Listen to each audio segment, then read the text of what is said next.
Hello, everybody.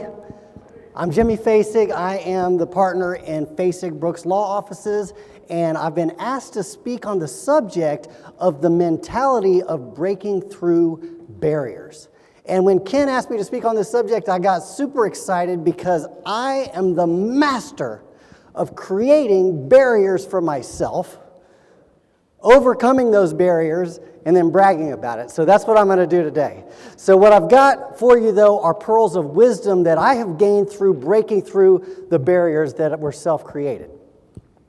The first pearl of wisdom is this: to break mental barriers to success, you must have clearly defined goals with deadlines, and then set out to prove yourself to be worthy of achieving those goals. Clearly defined goals with deadlines, set out to prove yourself to be worthy of achieving those goals. What is the first one? Clearly defined goals. What is the second one? No, deadlines is part of it, that's right. And then setting out to prove yourself to be worthy of achieving those goals. Here's what I mean by that. When I was in law school, my second year of law school, I went to Amsterdam for spring break. I was meeting a girlfriend there.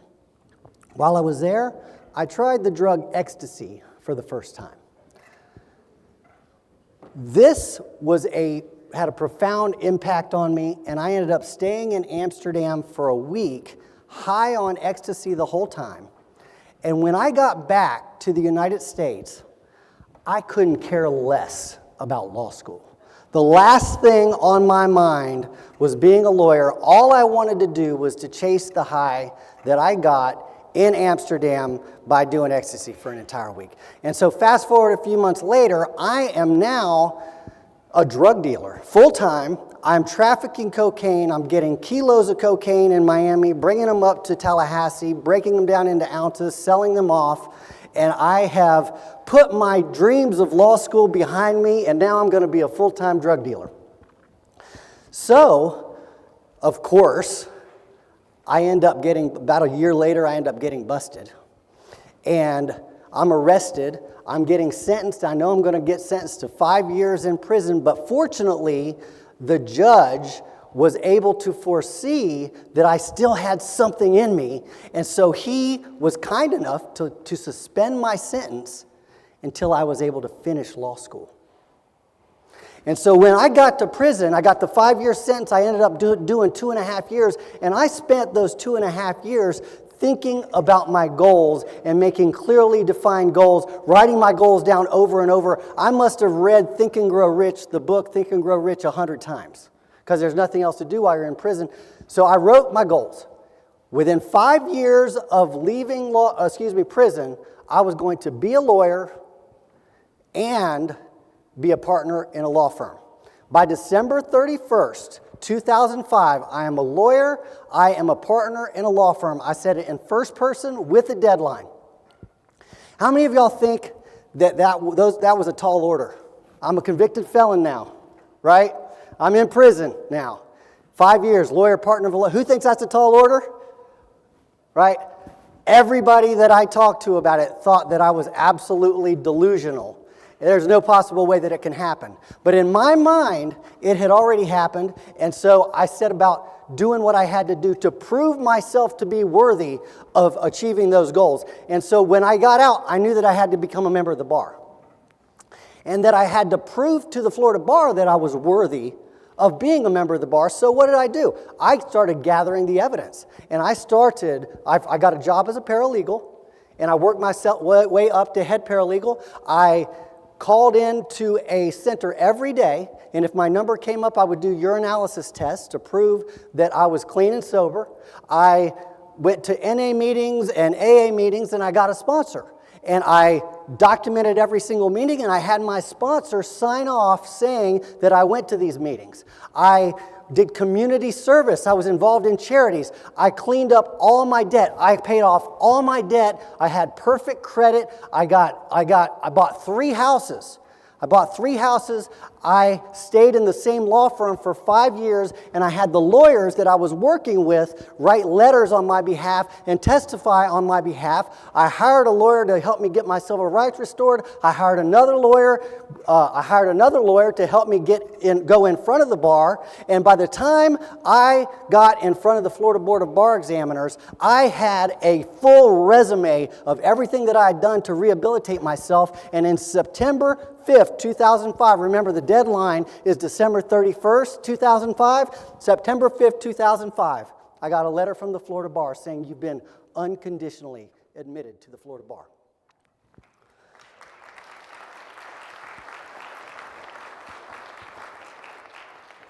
That very week, Vince Barrett, the partner of the law firm that I had been working as a paralegal, comes into my office and he says, because of all the work that you've done and all the potential we see in you for the future, we're offering you a partnership, 10% of the law firm. You don't even have to pay for it. And I was so brazen at the time, I said, no thank you, I want 20%. And guess what? They gave me 20%, and they made me pay for 10%. So how did I do it, though? How did I become a partner? Nobody does this. Nobody does this except for my other partner, Dana Brooks. But right out of the gate, I become a partner. And so what I did was I set myself out to prove to the partners that I was worthy of being their partner. And so I said, I knew exactly what I wanted from the get-go, and I said, how am I going to do this? I'm going to make myself indispensable. I worked until 3 in the morning several times. Sometimes I would wake up at 3 in the morning and go to work several times. I became head paralegal. I created a system, a merged document system that revolutionized the way we did intake. I took every piece of work off of the partner's back that I possibly could. I made their lives so easy that they couldn't even imagine not having me around. I took the cases from stem to stern. They were living the life. They were enjoying their lives. They didn't even have to come to work if they didn't want to. And by the time I became a member of the bar, making me a partner was the obvious choice. It was the obvious choice because I had proven myself. So this was an incredible lesson for me because it works. It works. And so what did I do? I see a slide right here, but I don't see it up there. There we go. Okay. So I applied this knowledge to our law practice. And when I started, our revenue was between $1 million and $2 million a year. So it wasn't a real big law practice. But now, 18 years later, last year we did $13 million in revenue, $13.3 million in revenue. The year before, 13. This year we're on track to do $18 million in revenue because we have taken the initiative to prove ourselves to be worthy of the kind of firm that can earn that kind of revenue. First thing to do is define your goal clearly, right? Clearly define goals. I love Ken Hardison's book talks about 10Xing. Everybody's talking about 10Xing your firm. Did you know this? In order to increase your revenue 10 times in 10 years, all you have to do is increase your revenue by 26% every year. 26% increase in your revenue will increase your revenue 10 times in 10 years. That's not so hard because if you can increase your intake by 26%, then you should be able to increase your revenue by 26%. It's not just 26% per year. Break it down even further. That's only 2.2% per month. Increase your intake by 2.2% per month, and you can 10x your income in the next 10 years. So if you got a clearly defined goal, then you have to set yourself to proving yourself worthy of achieving the goal. And in order to do that, you've got to be a firm that is based on purpose and values. This is the key to success. It's the foundation of every successful business. It's the foundation of every successful law firm. And so everything that you do has to stem from that purpose and values. And so because of the life experience that I've had, because of the life experience that my law partner Dana Brooks has had, we came up with the idea of a tagline and a purpose of coming back stronger, helping injured clients come back stronger. And we strongly believe that life is about overcoming challenges and utilizing those challenges as stepping stones to come back stronger. So we believe that every client that we help come back stronger from their injuries by getting the treatment and then helping them come back stronger financially is doing the work that it takes to become the higher and better person in their lives so that they can make the world a better place. And that, ladies and gentlemen, is purpose. Now, you don't have to have the same purpose as me, but the important thing is to have a purpose where you believe that what you do matters and that you are making the world a better place. That's what's going to give you the fire and the drive to get up in the morning, to get up at 3 o'clock in the morning, to work until midnight at night. It's having that purpose. The second thing is values. In order to be worthy of getting the clients that you want, you've got to be a value-based business. We decided early on that our values were going to be compassion, caring about our clients, honesty or authenticity. We want to be truly authentic people and a passion for justice. And so everything that we do stems from those values, the compassion being the number one value, which takes you to the next step in the pyramid for success, and that is relationships. Life is a relationship business. Law business is a relationship business. The number one most important thing you can do for your business is focus on building relationships with your clients, with your staff, with the people around you, because it's the relationships, that's where you're going to get your good cases. It's the referrals that are going to give you the good cases. The best cases don't come from TV. The best cases don't come from the internet. The best cases come from other lawyers. They come from former clients. They come from current clients. A big chunk of our cases come from current clients, clients that we are serving right now. Because what we do is we go over the top to make sure that client feels like they made the right choice. We want them to be excited about the fact that they chose Fasig Brooks Law Offices. And so we've systematized building the relationship. We send videos to our clients, new client videos, how much and how long, how much can you expect from the case. We do group text messages through Filevine. We do all the stuff that we can think of to build the relationship with the clients and to let the clients know that we care. Let the clients know that compassion is our number one value. So what is the best way to build a relationship? Anybody. All relationships are based on X. Communication. Who said communication? Absolutely 100%. Did you know that the number one complaint about lawyers is my lawyer never calls me back? How many times have you heard that? Yeah, you get a call from, you get it all the time. What's the number two complaint? My lawyer never calls me and tells me what's happening with my case. Right? I don't know what's happening with my case. Here are the clients. Put yourself in the client's perspective. They're sitting at home.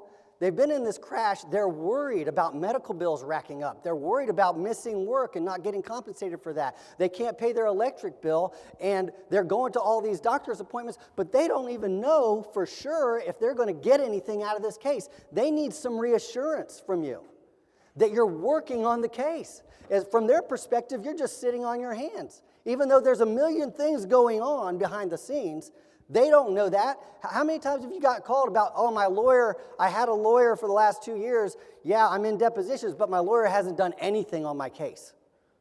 Well, if you're in depositions, they filed the lawsuit, they're doing discovery, they're doing deposition, they've done things, but the client doesn't know it. And if the client doesn't know it, it might as well not have even happened. Okay. When it comes to relationships, there are a couple things I want to mention. First of all, I love the idea of helping anybody. there was a speaker yesterday, a young woman who was amazing. I wish I could remember her name, but she was talking about how she takes every case. I love that idea because I like the idea of building relationships. I think clients should be seen not for the value of their case, but for the value of that relationship over a lifetime. Looking at your clients and the lifetime value of that relationship is going to transform your firm. And I'm going to give you an example. I had a client called me up. I just liked the guy. I liked him. He was cool. And I said, he said, yeah, I slipped and fell at Dillard's. I didn't actually fall. I just slipped. And there was something on the rug, and I had another lawyer, and the lawyer dropped my case. And so I said, you know what? There's no evidence here of notice. There's a picture of something on the rug, but we don't have any evidence that Dillard's knew or should have known about it before you slipped. And plus, you didn't fall. So, yeah, you hurt your back when you twisted your back, but you didn't fall, so that's going to be a challenge for the case. But you know what? I'll go ahead and take the case. I litigated the case, got the video evidence, and I could see in the video that a Dillard's employee had literally walked right over that spot 2 minutes before my client slipped. So I got the video evidence, I got the case, got him a $40,000 settlement for the case. What's $40,000 settlement? We ended up probably reducing our fee. I think we may have made $12,000 fee on that case, something like that. Well, how many of y'all think that was the value of the case? $12,000 fee for the firm is the value of the case, right? Because we made $12,000, right? No. That guy told me when we settled his case, he said, we are going to be friends for life, and you are going to be so glad you took my case. He has now referred me 35 new clients. 35 new clients. And it's still going. It's still happening. One of those clients, one client, was an immediate $2 million settlement. A tender, a $2 million tender. We made $700,000 on that one client. I've made more than $1 million on this one client that I took, and the other lawyers didn't want to take the case. That's what it's all about. That's why it's all about building the relationships. It's all about helping people come back stronger with compassion. Okay. Second thing I want to say about building relationships is you got to systematize it. You got to make sure that everybody in the firm is doing the same thing in order to build relationships, and you've got to start seeing the complaints that come across your desk as an opportunity to turn somebody into a raving fan. I went to Emerald's about I don't know, 10 years ago, something like that, and I ordered a steak. This is Emerald's in Orlando.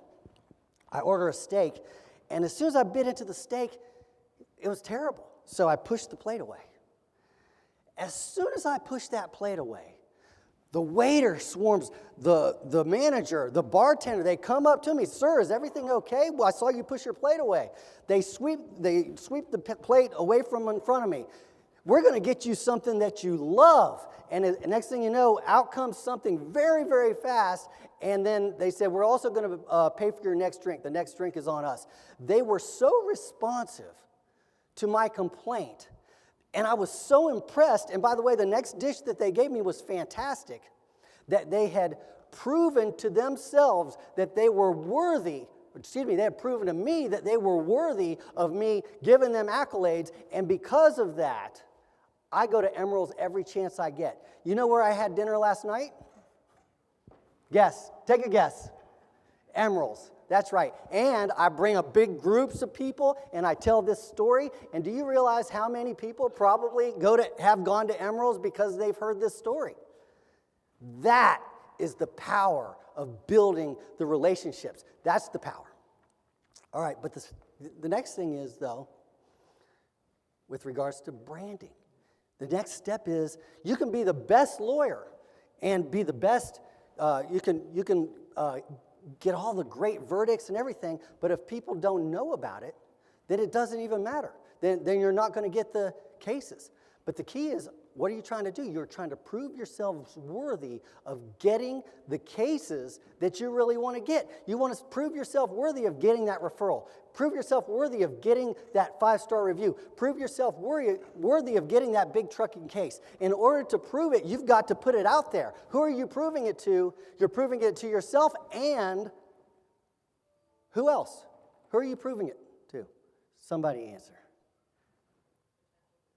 The whole world. You're proving it to the world. Everybody you run into, they're sizing you up. The world is listening. They're sizing you up. They're looking at the way you dress. They're looking at your office. They're looking at the way you treat people. They're looking at how you treat your waiter when you go out to dinner. They're looking at your advertising to see if it's consistent with the values that you hold dearly. And so all of the values, the relationships, the branding, it all has to tie together so that people know who you are. So that people know who you are and they know that you are worthy of getting their business. That is how you can 10x in 10 years. That's how you can overcome mental barriers. Thank you.